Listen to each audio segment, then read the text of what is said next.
to Marudai Foods. They declare a ceasefire with Glico, stating they will be around next January. So they're like, let's just put this one to rest for a little bit. Yeah. We're taking a vacation. Right. I mean, they're still going after other companies, but they called a ceasefire with Glico specifically. I wonder if something happened, like, off the record. Yeah. From the book that I read, which is from the number one suspect, but he wrote his own autobiography and had a little bit of this case in the book. But he thinks, like, there was a lot of under-the-table deals with these companies and the Monster with 21 Faces. So they maybe did get money, but not... He's the number one suspect? So this is like an O.J. Simpson, if I did it, this is how... Okay. Well, literally his book is 600 pages and only one chapter talks about this case. It's mostly an autobiography. Because he maintains his innocence. We'll get to that. That's next episode. Okay. But a lot of, like, because he is a Japanese person, so he has inside information. So a lot of his stuff said he thought there were, like, under the table deals. What a cash grab. Oh my god. Yeah, that's true. Yeah, we'll get into that next episode. How do I get people to pay attention to me? He's not very happy that he was a suspect, but we'll get there. Anyway, he's not even in the story yet. It's about to be, but okay, June 28th. So 2 days after they call a ceasefire with Glico, they send a voice call to Marudai and police for directions on dropping money that day. So this is where the fox-eyed man suspect is introduced, who is what people think is the guy that wrote the book that I'm talking about. But anyway, that's his police sketch in the image if you're looking at that. But June 28th, Marudai is bullied to pay 50 million yen. The group told Marudai the cash should be tossed from a local train bound for Kyoto when a white flag came into view. It's very detailed. I don't know, okay, this is also very off topic, but have you seen the TikToks where it's like a guy saying would you rather, but like it's so detailed and in-depth? I will send you one after this, but it's like, would you rather only be able to drink, I can't even, it's so like long, like it's like a 5-minute video, like very, of a guy saying yes, like that's what this gives me. I wish I knew his name. Okay. Yeah, as we get into it, to me, I know you don't know anime either, but like Death Note has scenes like this where the main like villain guy is like planning and plotting all of these intricate, like on a train and on a bus, and I feel like I heard that this case inspired that in the anime. Oh. But yeah. What if there's accidentally a white flag somewhere else and they dump it at the wrong spot? Right. Well, as we get into it, there was no white flag, so no money still. Anyway. Yeah, so... And someone took the flag down on accident. Yeah, someone's like, what's this litter here? Let me just pick it up. Yeah. Like some railway worker or something. Like, oh, that doesn't belong here. They are pretty clean, too. Yeah. A worker could have been like, that's going to cause problems. Let me get this flag out of here. Or if it was like on a business like that it passes by and they just happen to take down the flag because... Oh. You know what I mean? Like, you cannot have things rely like that. Right. Well, yeah, because it didn't work. So anyway, yeah.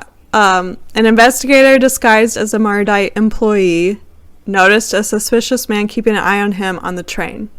So, like, the investigator has the cash, posing as an employee.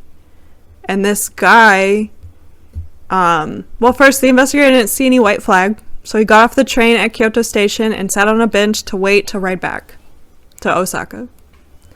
Oh. So, the suspicious man did the exact same thing. He got off the train, sat on a bench, and waited for the next train to come to go back.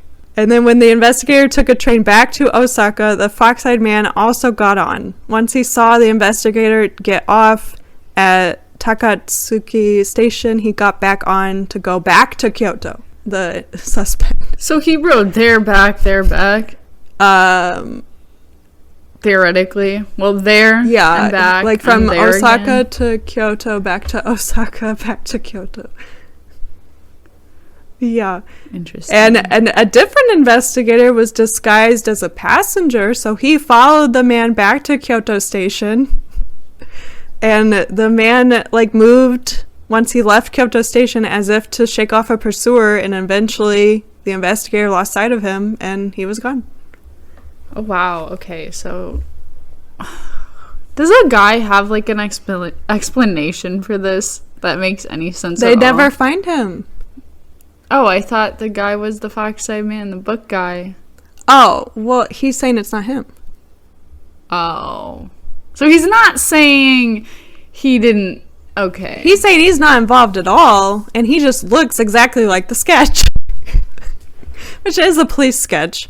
Which, yeah. But he's saying he wasn't involved at all in this, but just everyone thinks he is because of other things that I will get into in the future. Oh. Well, like, just the sketch is so vague to me. Looks like a lot of people. Yeah, I feel like sometimes police sketches too just don't look like, I feel like it's easy to put a face to it. Some of the sketches. I don't know. But yeah, they never catch the Fox-eyed man, and the suspect that looks just like him maintains his innocence. Okay. So we never know why this guy went back and forth, and ran away from a passenger that was actually an investigator. Oh my gosh. So yeah. July 6th. So, like, what, a week later? A little over a week later, they try one last time for Marudai. The group told them to drop off the money, but once again didn't show up. And then they sent a letter... Yeah, then they sent a letter declaring an end to the extortion of Marudai. Which I'm wondering if their stock also went down. I doubt it, though. Like, that's one thing. This was probably not public. Right.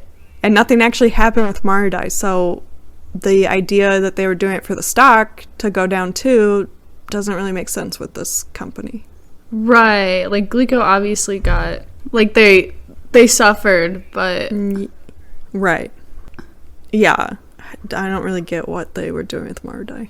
So that's July. I couldn't really find anything between July and September. So September 12th, a letter arrives to Morinaga, which is where the name comes from. So because Marudai wasn't in the public and Glico was, Morinaga becomes very public as well. So the case is now known as Glico-Morinaga instead of Glico-Marudai. Yeah.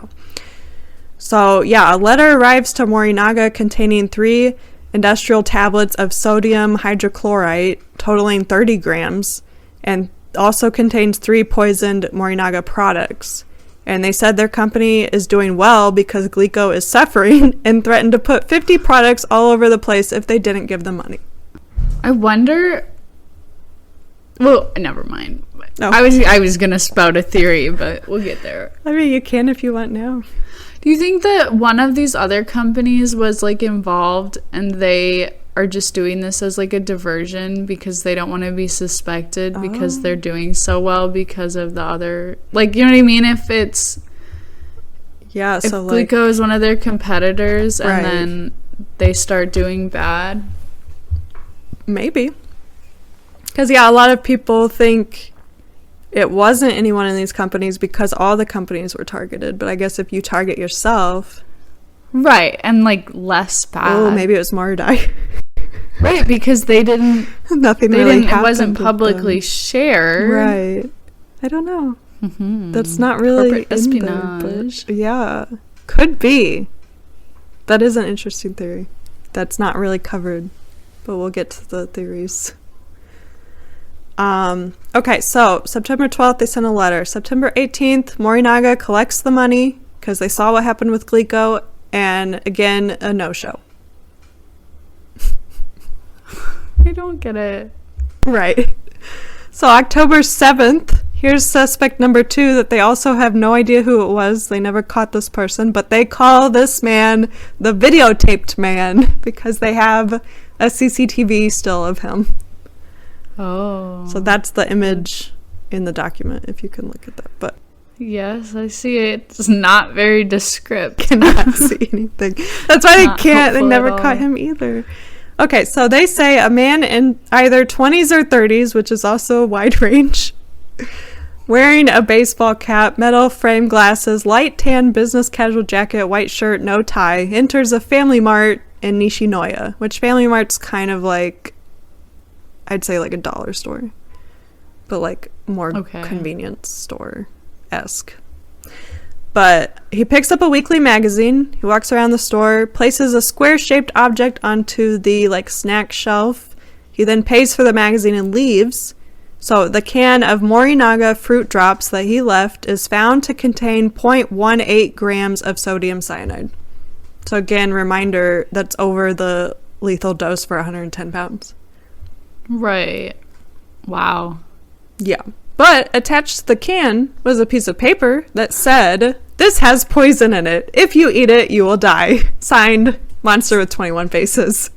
So they didn't really want anyone Right.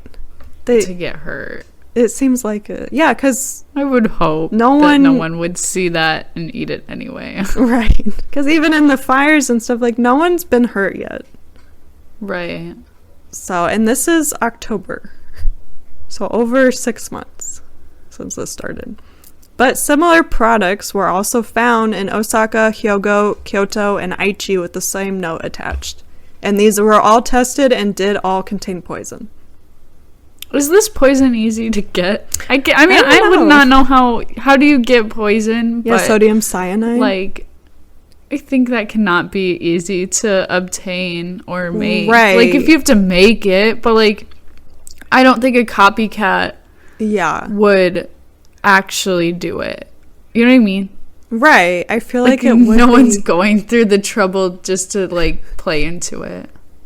Yeah, and also, like, this is still, like, there's a little bit of, like, coverage on this, but the police are still keeping a lot of this stuff out of the public of what's happening. Oh. I mean, they're telling the stores and stuff, maybe get rid of this, and, like, the monster is sending letters to the media that get posted, but, like, for the general public, like, you're not gonna know maybe these were just dropped there, like, the day of or whatever. Right. Or, like, you're not going to know enough to make it a reasonable... Yeah, to, like, copycat. inspire copycats, yeah. Yeah.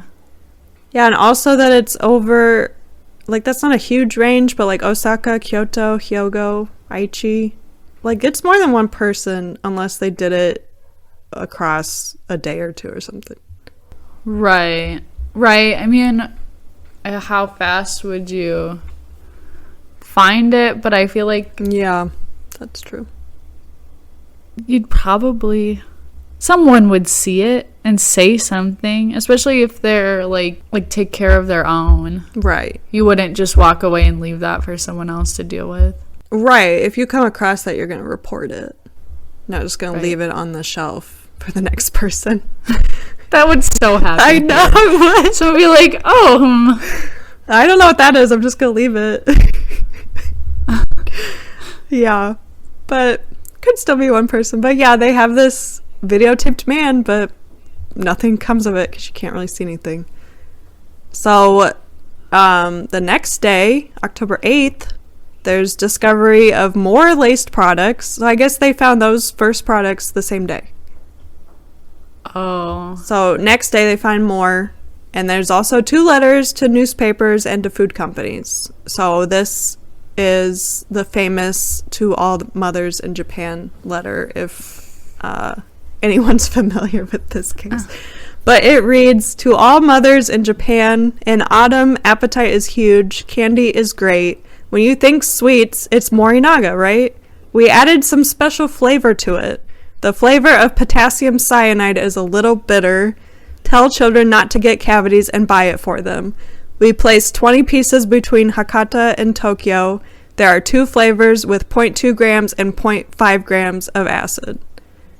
So this would definitely kill people. Yeah. And then they say after 10 days, we'll place 30 of them without any sign, like any note, across Japan. We are preparing a lot more for later. Look forward to it. Wow. So now this is definitely in the public eye more so because they sent this to newspapers.